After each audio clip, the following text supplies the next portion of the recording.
wabarakatuh. Dalam rangka memperingati Hari Dharma Samudra, memupuk cinta tanah air dengan memahami luasnya lautan dan kekayaan Indonesia, aku bangga menjadi anak Indonesia. Dengan memohon rahmat Allah Subhanahu wa Ta'ala agar senantiasa kita semua dalam lindungannya. Perkenankan saya mengawalinya dengan memperkenalkan diri. Nama saya Ayu Altafunisa, kelas 6C, Sekolah SD IT Insan Permata Bojonegoro. Dalam rangka memperingati Hari Dharma Samudra, saya akan sumbangsi pengetahuan saya tentang Indonesia, tempat tinggal kita semua. Indonesia merupakan kawasan kepulauan terbesar di dunia yang terdiri atas sekitar 18.000 pulau besar dan kecil yang sudah dibakukan dan disubmisi ke PBB sejumlah 16.056 pulau. Pulau-pulau tersebut terbentang dari timur ke barat sejauh 6.400 km persegi.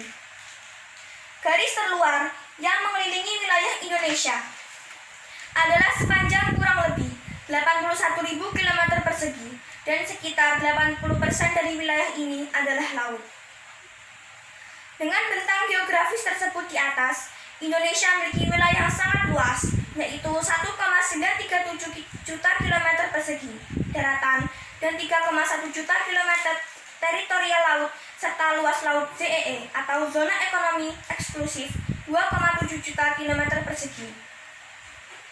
Angka rujukan nasional data wilayah Republik Indonesia yang salah satunya luas laut Indonesia dikerjakan sejak tahun 2015 oleh Badan Informasi Geospasial atau BIG dan Pusat Hidrografi dan Oseanografi atau Pusidros TNI Angkatan Laut. Sementara itu, berdasarkan letaknya, letak Indonesia dilihat dari astronomisnya atau titik koordinatnya, yaitu terletak di antara 6 lintang utara sampai 11 lintang selatan dan 95 bujur timur sampai 141 bujur timur. Berdasarkan letak geografisnya, Indonesia terletak di antara dua benua, yakni Asia dan Australia, serta dua samudra, yakni Samudra Hindia dan Samudra Pasifik. Wilayah Indonesia berbatasan dengan sejumlah wilayah berupa wilayah suatu negara maupun wilayah samudra, yakni sebelah utara, Malaysia, Singapura, Filipina, dan Laut Cina Selatan. Sebelah selatan, Timur Leste, Australia, dan Samudra Hindia. Sebelah barat, Samudra Hindia. Sebelah timur, Papua Nugini, dan Samudra Pasifik. Indonesia, negara kita tercinta, memiliki bukti nyata akan kebesaran Sang Pencipta, Allah Subhanahu wa Ta'ala, sangat banyak dan kiranya saya tidak dapat menghitungnya. Dalam kesempatan ini, saya akan mengelompokkan menjadi beberapa 4 bagian yang bisa membuat saya dan kita semua akan semakin takjub dan berbangga menjadi bangsa Indonesia. 1. Keanekaragaman hayati atau biodiversitas. Dianugerahi dengan kondisi geografis yang strategis dan iklim tropis, Indonesia menjadi hunian yang nyaman dan ideal bagi flora dan fauna. Hal ini juga menjadikan Indonesia sebagai negara yang memiliki kekayaan keanekaragaman hayati. Dilansir dari mongabai.com, Indonesia menempati posisi ketiga setelah Brasil dan Kolombia dalam peringkatan negara-negara dengan tingkat biodiversitas di dunia. Dalam daftar itu, diketahui dengan fakta bahwa Indonesia memiliki 4,6% jenis amfibi dari seluruh amfibi yang ada di dunia, 12,2% jenis mamalia, 7,1% jenis reptil, 14,1% jenis ikan, dan 10,9% jenis tumbuhan bergemuruh. Potensi lestari sumber daya ikan laut Indonesia diperkirakan 12,54 juta ton per tahun yang tersebar di perairan wilayah Indonesia dan perairan ZEE. Luas terumbu karang milik Indonesia yang sudah terpetakan mencapai 25.000 km persegi. Tetapi terumbu karang dalam kondisi sangat baik hanya 5,3%. Kondisi baik 27,18%, cukup baik 37,25%, dan kurang baik 30,45%. Laut Indonesia memiliki sekitar 8.500 spesies ikan, 555 spesies rumput laut, 950 biota terumbu karang. Sumber daya ikan di Laut Indonesia meliputi 37% dari spesies ikan di dunia. Beberapa jenis ikan di Indonesia mempunyai nilai ekonomis tinggi seperti tuna, udang, lobster, ikan karang, berbagai jenis ikan hias, kerang, dan rumput laut.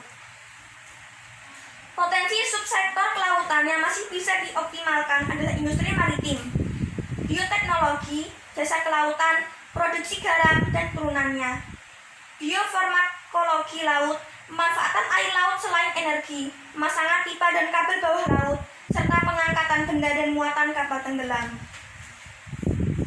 2. Budaya dan penduduknya. Setiap negara punya budaya yang berbeda-beda, tapi Indonesia memiliki budaya yang justru membuat warga asing tergoda, yakni budaya yang selalu mengajarkan untuk saling menerima perbedaan, bertegur sapa, saling senyum, gotong royong, dan menghormati yang lebih tua. Tak heran jika orang-orang Indonesia selalu disebut sebagai orang-orang yang sangat ramah.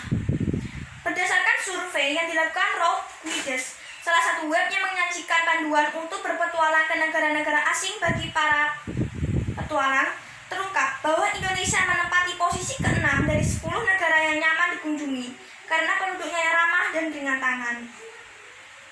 Secara pengalaman pribadi, saya lahir dan dibesarkan di Gresik. Kurang lebih 9 tahun tinggal di sana, tepatnya dari lahir sampai kelas 3 SD. Menginjak tahun pelajaran baru, tepatnya naik kelas 4, kami sekeluarga berpindah tempat tinggal ke Bojonegoro, karena ayah saya kerjanya dipindah tugaskan. Ada kesedihan dalam diri saya, karena sudah sangat nyaman dengan orang-orang di lingkungan tempat tinggal dan sekolah saya. Juga ada kekhawatiran tentang bagaimana nanti di Bojonegoro. Setelah kami tinggal di Bojonegoro, sangat senang dan nyaman dengan orang-orangnya. Makanan khasnya nasi buahan dan tarian daerah Tani Tengunya unik dan menghibur dalam setiap pertunjukannya. 3. Barang tambang. Indonesia memiliki barang tambang yang beraneka ragam dan tersebar di darat maupun di laut. Berdasarkan data dari Indonesia Mining Association, Indonesia menduduki peringkat ke-6 sebagai negara yang kaya akan sumber daya tambang yang meliputi minyak, gas alam, emas, timah, tembaga, dan nikel. Dengan kekayaan bahan tambangnya, Indonesia masuk 10 besar sebagai produsen barang tambang mentah di dunia. Salah satunya Bojonegoro, tempat tinggal saya. Hasil tambangnya minyak bumi dan gas alam. Terdapat di wilayah Kecamatan Ngasem, Desa Mojodeli, Grabohan, dan Wonorejo. Diperkirakan mencapai 126 juta barel. Eksplorasi yang telah dilakukan dengan 126 sumur yang meliputi 106 sumur produksi, 18 sumur injeksi air, dan 2 sumur injeksi gas. 4. Penghasil kakao berkualitas. Indonesia merupakan salah satu produsen beberapa komoditas pertanian terbesar di dunia. Kakao, kopi, dan rempah-rempah adalah 3 komoditas paling banyak diekspor dengan kualitas terbaik di dunia. Contohnya saja kakao. Berdasarkan data BPS, pada tahun 2016 lalu, Indonesia menempati posisi ketiga dunia sebagai penghasil kakao terbanyak. Tentu sebagai penghasil kakao terbanyak dan berkualitas, coklat khas Indonesia tidak perlu diragukan. Salah satunya coklat Java Criollo. Pernah mendengar jenis coklat ini? Criollo merupakan jenis kakao yang paling terkenal dari Indonesia dan salah satu yang terbaik di dunia. Coklat asli Indonesia ini dikenal dengan karakter rasanya yang lembut. Kita bisa menikmatinya di Indomaret Java Criollo. Tersebut semua yang ada di atas semoga menambah kekaguman kita terhadap luasnya lautan dan kekayaan Indonesia. Dan perlu kerja keras dan persatuan kesatuan bangsa yang kuat untuk mempertahankannya dan menjadikan itu tetap terjaga keberadaannya. Meneruskan perjuangan para pahlawan kita yang dengan segenap jiwa raga memperjuangkan kemerdekaan bangsa dan tanah air Indonesia. Mempelajari sejarah bangsa merupakan hal yang sangat penting, karena dengan menjadi generasi yang paham sejarah, kita akan tahu perjuangan para pahlawan yang begitu besar pengorbanannya. Selain itu, jangan sampai lupa bahwa bangsa yang besar adalah bangsa yang menghargai sejarah bangsanya sendiri. Nah, bertepatan dengan Hari Dharma Samudra yang jatuh pada tanggal 15 Januari ini, mari kita ketahui fakta-faktanya. 1. Hari Dharma Samudra merupakan hari untuk mengenang peristiwa heroik Laut Aru. Peristiwa ini merupakan pertempuran antara pasukan ALRI atau Angkatan Laut Republik Indonesia melawan pasukan Belanda yang melibatkan 3 kapal cepat torpedo milik ALRI, yaitu KRI Macan Tutul, KRI Harimau, dan KRI Macan Kumbang. Di mana KRI Macan Tutul akhirnya tenggelam setelah berupaya menjadi umpan agar dapat meloloskan KRI Harimau dan KRI Macan Kumbang dari kepungan pasukan Belanda. 2. Pertempuran Laut Aru tak lepas dari upaya pembebasan Irian Barat dengan adanya Trikora. Pengingkaran janji Belanda dalam KMB perihal penyerahan Irian Barat yang tak kunjung terlaksana membuat Presiden Soekarno mendengungkan Trikora pada 19 Desember 1961 di Yogyakarta. Isi Trikora: 1. Gagalkan pembentukan negara boneka Papua buatan Belanda kolonial. 2. Kibarkan sang merah putih di Irian Barat, tanah air Indonesia. 3. Bersiaplah untuk mobilisasi umum guna mempertahankan kemerdekaan dan kesatuan tanah air dan bangsa. 3. Dalam peristiwa itu, Komodor Yos Sudarso gugur sebagai kusuma bangsa. 4. Pasca peristiwa Laut Aru, tanggal 15 Januari pun ditetapkan Presiden Soekarno sebagai Hari Dharma Samudra. Hal ini untuk memberi makna semangat pengorbanan dari seluruh pahlawan bahari yang telah gugur berjuang mempertahankan kedaulatan lautan Nusantara dan sesuai dengan semboyan Jales Veva Jayamahe atau justru di laut kita jaya. 5. Hingga sekarang setiap 15 Januari pemerintah dan TNI senantiasa memperingati Hari Dharma Samudra. Dengan senantiasa mengingat kembali berbagai peristiwa sejarah bangsa, bisa menumbuhkan semangat juang kita sebagai generasi penerus dalam mempertahankan kemerdekaan dan membangun Indonesia, tanah air tercinta kita dengan keluasan lautan dan kekayaannya.